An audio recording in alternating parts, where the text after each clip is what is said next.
All right, welcome back to the 49th Hour Podcast. I'm Zach, joined with Tommy, and we have Tracy Sandler. Tracy, how are you doing today? I'm good, thanks. How are you guys? Oh, pretty good. Very Good. tired. Tracy, so how you feeling about the NFL draft? About the NFL for the 49ers? For the 49ers or everybody? I think for everybody it seemed good. Obviously, I paid the most attention and I was most focused on the 49ers, but I do think it's interesting. I actually think that all of the top five, the Fab Five, if you will, of quarterbacks kind of all ended up in a place that will be really good for them. So I think that went well, and I think a lot of teams had a good draft. And for San Francisco, I think they had a pretty good draft, and I think there are things they will be able to address outside of the draft that maybe they didn't address in the draft. How you feeling about Trey Lance? Have you talked to him or anything yet? Yeah, we talked to him on Thursday night after he was drafted. We had our Zoom call with him, with the media. And he was great. I think he's going to fit really well. I think he's going to open up a lot of things for Kyle in the future. I think his ceiling is very high. So I feel really good about Trey Lance. And Trey Lance, the person, it was a pleasure to talk to him. And I think he'll be, a great addition to the team, and he'll fit in really well. That's great to hear. It's really a showing for fans that never really got to experience Alex Smith. When he first came to San Francisco in 2005, it was like 16 years ago. So it's actually kind of nice to see a franchise quarterback to come into this building, and we're kind of expecting we're not expecting a Super Bowl right away, but great things in the future. I think so for sure, but I also would say I would not forget that there is a quarterback in the building that did take the team to the Super Bowl. So. There's a likelihood that could very well happen again next year. And if not for the injuries, who knows? This is something I can never quite understand. I understand thinking there's something better. I understand being frustrated with Garoppolo. I don't understand. There's this fan vitriol to Garoppolo that I don't really understand. So I always like to say it's just to remember that there isn't the quarterback. But I think Trey Lance is obviously. The plan is for him to be the franchise quarterback. I think he's going to be incredible. I think there are so many fun things that are going to happen in Kyle Shanahan's offense when Trey Lance is plugged in there. So I'm super excited about him. But we'll see what happens next year. I'm curious to see who is the week one starter. If it is Jimmy, does he make it through the season or does Lance win the job? I think that's going to make training camp very exciting this year. Yeah, it seems like Jimmy is very welcoming of Trey Lance as well. I think we've all heard at this point that he texted Lance that same night that he was drafted and was just kind of congratulating him. Lance was, obviously saying that he's wanted to learn and excited to learn from Jimmy and Kyle and that sort of situation. So, I can't wait for this season so much, just for the rookies and everyone else that we picked up as well, and free agency and that sort of stuff.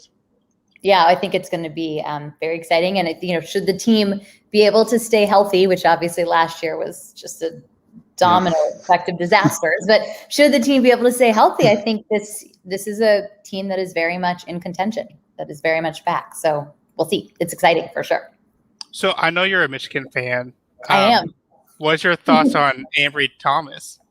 Well, I think, it's a little hard to tell. Obviously, he opted out this past year, which I completely understand. But in the year that he was a starter, he was very athletic. He had a really great season. I think has the potential to be a very good pickup right off the bat. Probably going to see a lot of special teams. But I think it does add some depth to a position that really needed it. And I think, again, not to keep using this cliche term, but I think it's another guy where the ceiling is pretty high for him. So be kind of interesting to see, how he does in his first year, but I think really athletic guy and really very talented with a ton of potential there. But like I said, I think in the beginning, we're going to see him in a lot of special teams situations. I think Niner fans were kind of concerned about the cornerback position with K1 and Mosley and some other guys only have 1 year deal. So Mosley's actually on a 2-year deal. 2-year deal? My bad. Mosley's on a 2-year deal, and but everybody else, Is it Verrett? Is Verrett Brett's 1 year? on a 1-year deal. I keep switching those two then. But I know It happens. It's a lot to keep track of. I know that fans have been kind of wary about the position, and I'm actually glad that they addressed it twice in the draft this year. So I think I believe his name is Felton, or who's the other, or Lenore, right? Diamador Lenore, but they think they call him Demo. I think is kind Demo? of, which in the beginning when they were first saying that, I thought they were saying Debo, and I was I was like, Debo, what Debo? No, not yet, but Debo, yes. But I think the way you actually pronounce it, I think, don't quote me on this, is Diamador. I've been practicing it, and I think that I got it down. But yes, I think we have another, strong possibility. I think they really addressed. It's an interesting draft because they did end up addressing the areas of concern, like that, the fans were concerned about it, and places they needed depth. There are other places they didn't address. They brought in running backs, which I think was a surprise. They drafted a guard in the second round, which I think shows just how big the commitment is to protecting the quarterback this year and beyond. I mean, I think they went through 4 right guard starters last year, and Jimmy's first injury was a right guard getting beaten by Quinnen Williams, and we know how all that turned out. So I think there was a real commitment to shoring up that offensive line and how important it's going to be to protect the quarterback, whoever he may be. Absolutely, especially with Trent Williams coming back for that 6-year deal and Alex Mack for that 3-year deal. Absolutely. So I thought that was very interesting. We saw them do some different things that this regime has not done. They hadn't drafted a running back since Joe Williams in 2017. They drafted 2. So I think we saw a lot of interesting moves. But I do think overall it was a pretty good draft. Yeah, overall I very much enjoyed the draft. And we also didn't even see them even touch on the D-line, which I thought was no, we did not. Kind of weird. The first time ever in this regime, I believe. Yeah. But I mean, we did see them, pick up a bunch of guys in the offseason. So, I mean, I guess that can kind of explain not going after some rookies. But yeah, when we traded up, I think it was a trade up for Trey Sermon. That really shocked me. Well, at first when I saw the Trey Sermon, or when I saw the trade up, I was like, oh, sweet, we're going to be getting the corner. We're going to, get a D-line probably or something. But then we got Trey Sermon. I love Trey Sermon. So I was very, very shocked for the pick. But I'm very excited to see both Treys play. So it's officially the Trey area.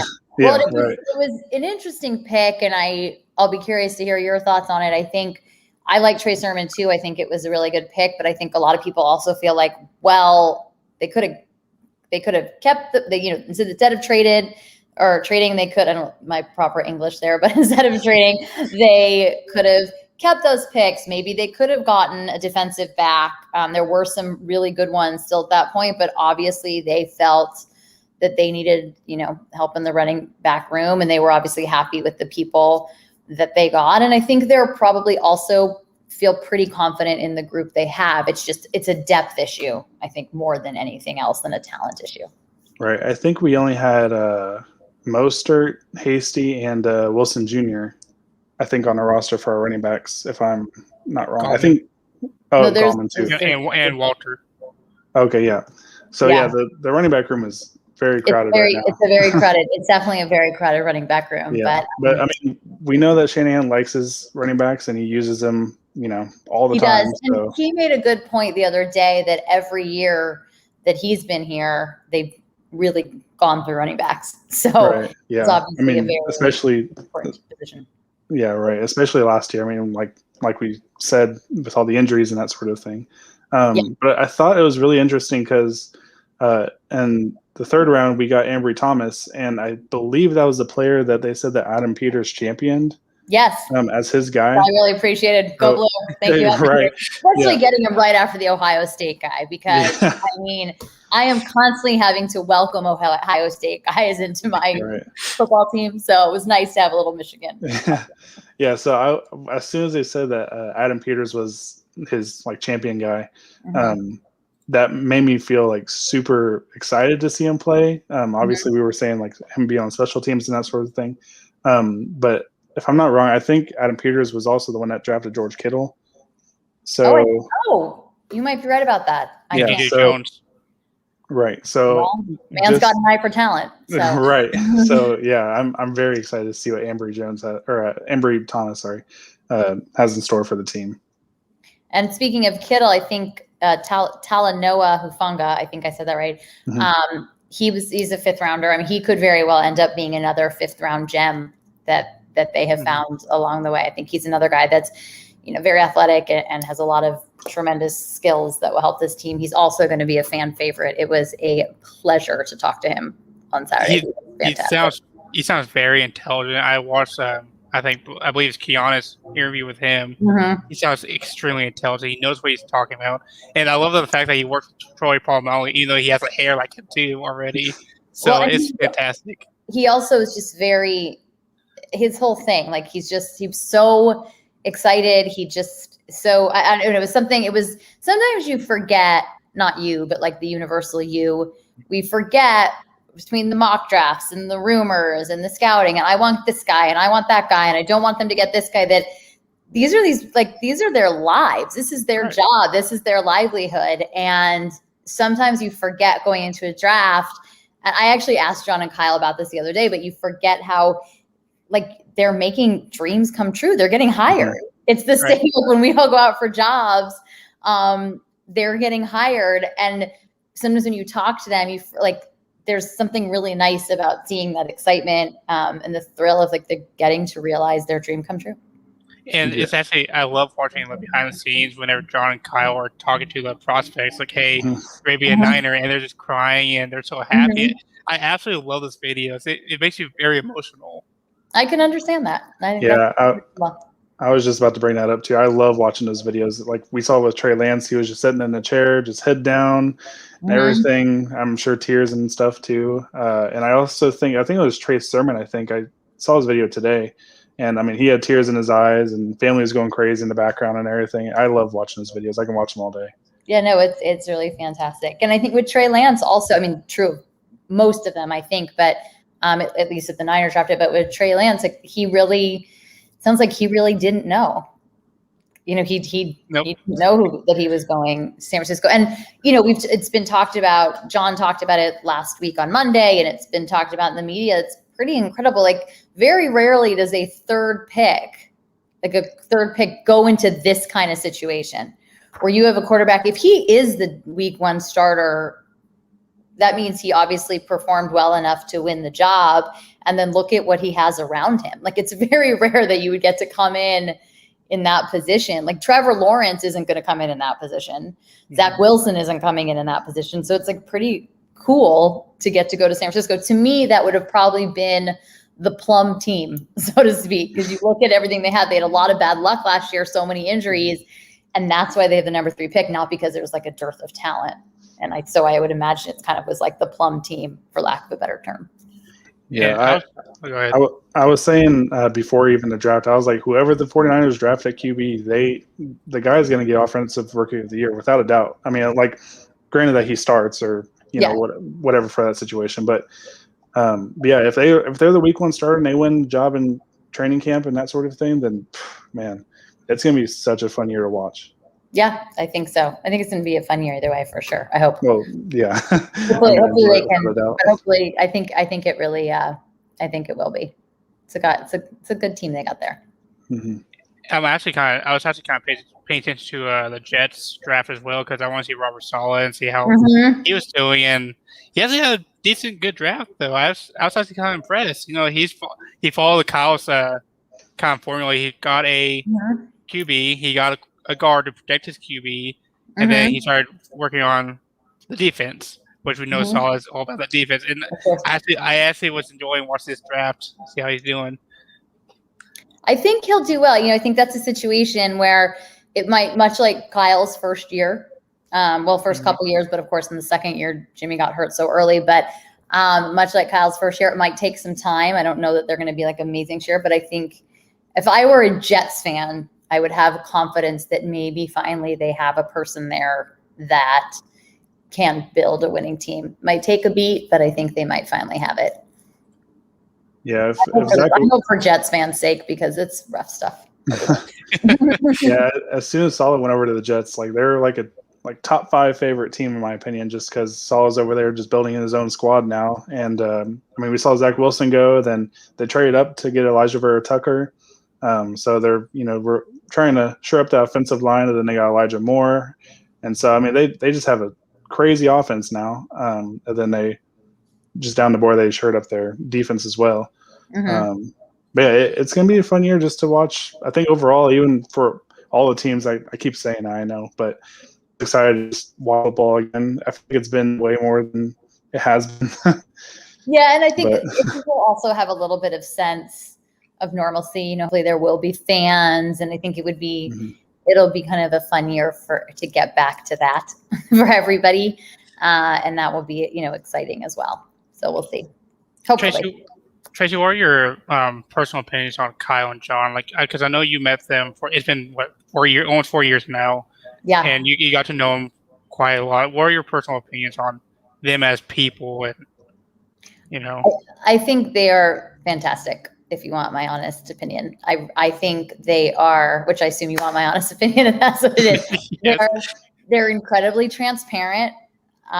You ask a question, they answer it to the best that they can. They obviously can't tell us everything we want to know all the time, but I think they do a really good job with that. They're very respectful of the media, and I think they're really great people. And like John will ask, like, how was the flight in? How are things at Fangirl? Like, they're just really good people generally, and I always appreciate their honesty and their transparency. And honestly, I think they're just honestly great people. I also think they're great at their jobs, but asking about them as people, I think they are really good, fantastic people. And I don't know, that's this place everywhere. And I think even with John, you see it, not this past year, of course, but in years past, at training camp, at games, he's signing autographs. I don't think that's necessarily happening in every stadium, that you have the GM signing autographs and making it a point to really connect with the fans. And, I just think it's great. I remember the 49ers played the Chargers, the Los Angeles Chargers. This was in 2018. And I saw John in the press box area, and he was like, "Oh, Tracy, you got a home game this week." And I thought, like, how many GMs are stopping to tell members of the media, like, to even remember, to think about it, to say something? And I just think it says a lot about who he is. And I feel exactly the same way about Kyle. One thing I do know is whenever I'm watching the 49ers interviews with you guys, he calls you by your guys' first name. Always calls us by our first name. I don't ever see anybody ever do that. I love that because you have a connection to it. Yeah, and I think that it's like also kind of like a sign of respect. I think it's great. And like I said, feel the exact same way about Kyle. And Kyle's funny too. I think so. I mean, I think you can see it in press conference. I think he's funny. The whole Sunday quote. The whole Sunday quote. And to his credit on that, someone asked him about Jimmy on Thursday, and he said, "I'm glad you brought that up." He said, I bombed that the other day. That was kind of a thing between me. And not everybody does that either. And I think it was funny. It turned out to be really funny.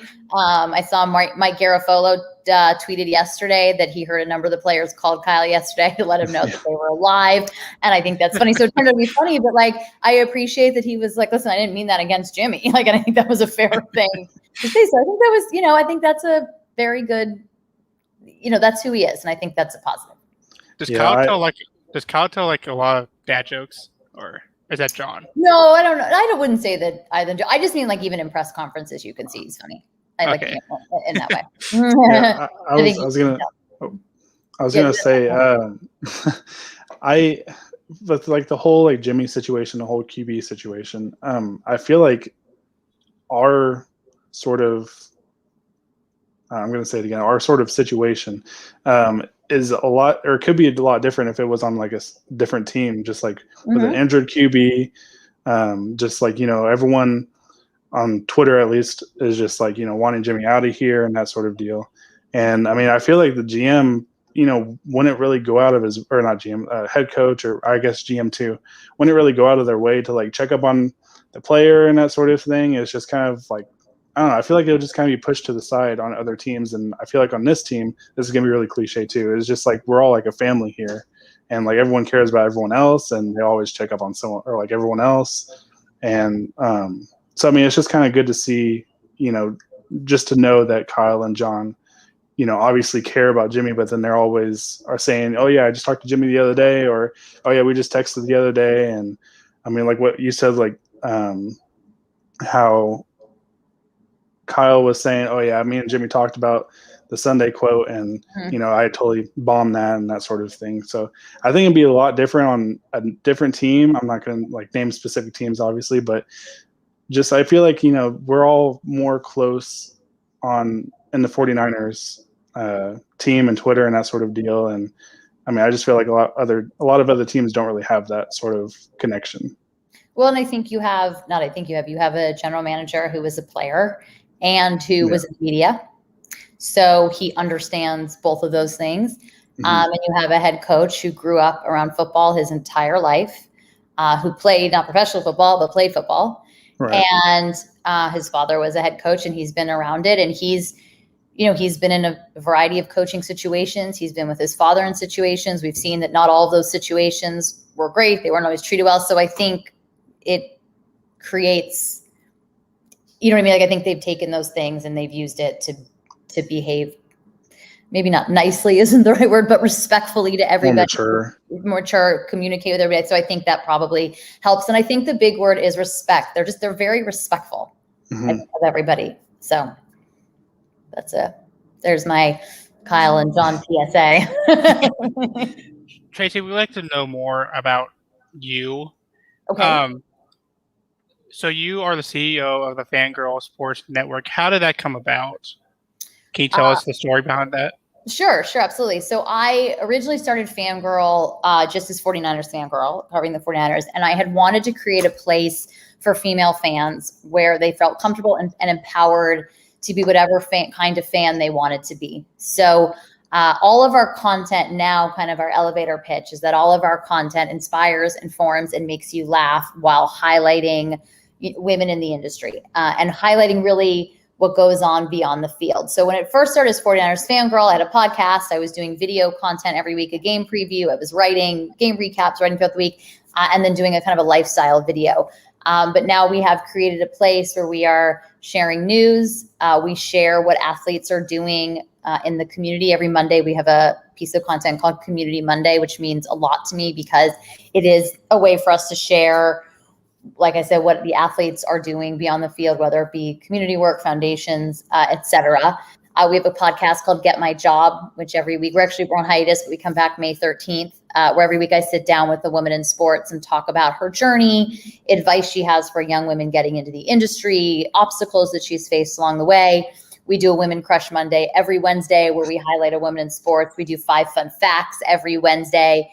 And then every Friday we do the Friday 5, which is kind of our things you need to know going into the weekend, that I write that and have a lot of fun with it. So that's really where it began. And I think we have now created a place for female fans, whether you're a casual fan, whether you're super passionate fan, that you can go and feel comfortable and not talk down to and kind of get to consume content in a way that you enjoy.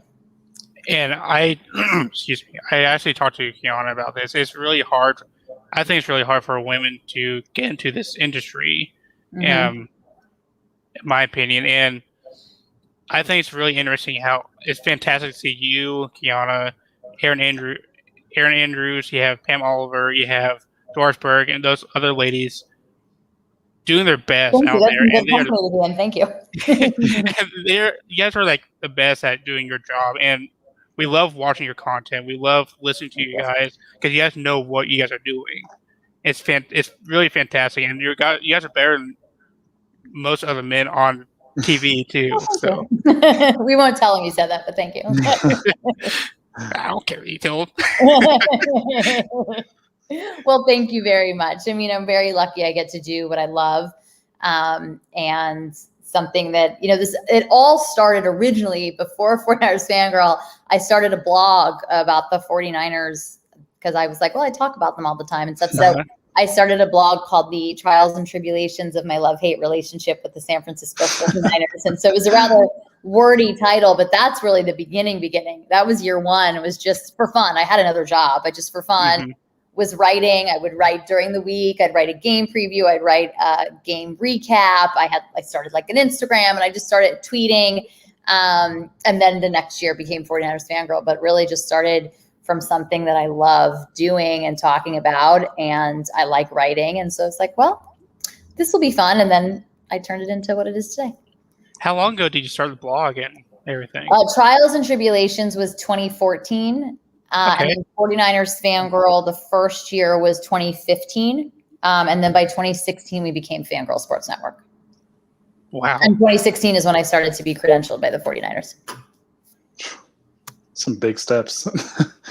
There were a lot of things, but it's been great. It's been awesome. Yeah. And one of the things that I love covering and have always loved covering is what the 49ers do in the community, because they do so much good work in the community. And it probably still doesn't get the amount of attention it deserves.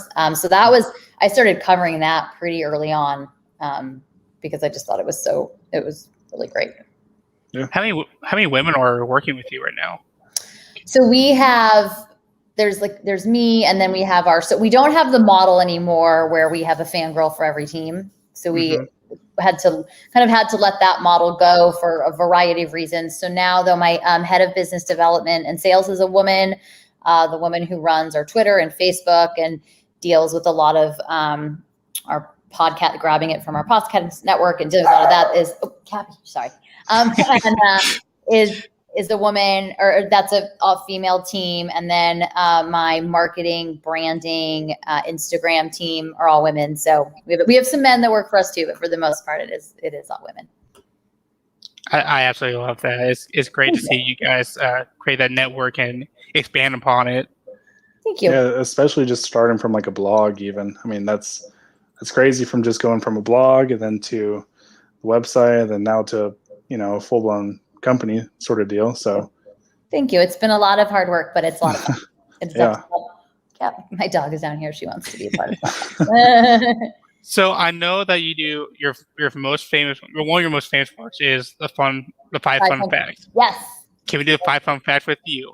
Absolutely. Do you want me to just go ahead and give you 5? Yeah, just go ahead. Okay, so I think the most fun fact, I'll start with the most fun fact, is that I was the voice of Barbie for a number of years. Wait, with Barbie. Like Barbie, there were 2 websites, Barbie.com and BarbieGirls.com. And I also did some commercials for them. So that's probably the most fun fact about me, is that I was the voice of Barbie.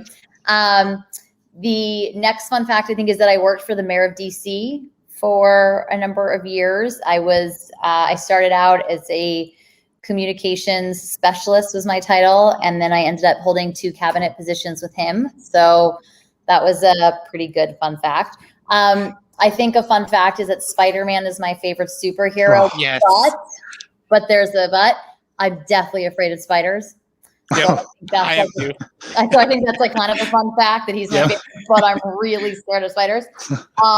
Another, I guess, sort of fun fact is when I have to get blood drawn, I have this like condition called, I think it's called Bedsy-Vagal, and I like faint. So I have to lie down and listen to Justin Bieber on my, what that is. And it has to be Justin Bieber. It cannot be anything else. And it has to be Justin Bieber. He will get me through the blood draw. Usually I pick Baby because oh my gosh. it doesn't go that long. So this is like my whole thing. I have like a whole thing. So that's kind of a fun fact, is that Justin Bieber gets me through like a blood draw. And that's my 4th. My 5th fun fact, I'm trying to think what would be a good 5th fun fact. I'm a pretty good cook, and I'm a really good baker. Ooh, what do you bake? My specialty is like not actually that like complicated, but it's very popular. I make these chocolate chip cookie bars with mini chocolate chips. And I think my secret is that I melt the butter. I don't soften the butter. And somehow it seems to make a difference. And I just undercook them the teeniest bit. They're very popular. I will make them for having some friends over, and like they're gone. But I also recently started making these like cinnamon sugar, pumpkin chocolate chip cookies. I make various breads. I make brownies. I mean, cupcakes, all kinds of fun stuff. So do you like to experiment on food and everything? I do. I am a foodie. That could be my sixth one. Oh man, don't talk about food with Zach. Have you seen my food takes on Twitter? Yes, I have. Yeah. I'm so sorry, Tracy. Oh no, it's okay. I can take it. There are a lot worse things on Twitter. I can promise you that. That's also true. Yeah. So do you know the Tyson chicken strips? I know they exist. So I would actually buy those, and it was last year I tried to make a special sauce. Okay. I tried to experiment, see what will happen, and so I would do a stick of butter, brown sugar, some buffalo sauce, and a pinch of salt. That's and I put it in the microwave, melt it all, stir it all together, pour it over the chicken strips, then I put it in the oven. I bet that was quite delicious. My dad loves it so much. I mean, it's butter, sugar, and like fried chicken, so I'm not really sure how bad that could be. But it's hot and sweet. It's mainly sweet though, but it's really good. I honestly was surprised. I thought about using barbecue sauce at first. I was like, it'd be too sweet, it'd be too tangy. That might be too much, but that does not sound bad. That sounds. So if you ever want to try it, you go ahead. Thank you. I will, and if I do, I will report back to you on what I think. Right. Tracy, we loved having you here. Thank you again. Thank you again for doing this with us. Absolutely. Thank you for having me. I really appreciate it. Hopefully we'll have lots of fun things to talk about all season long. I really hope so. This is the 49th hour. Thank you for checking in. See you guys later. Bye.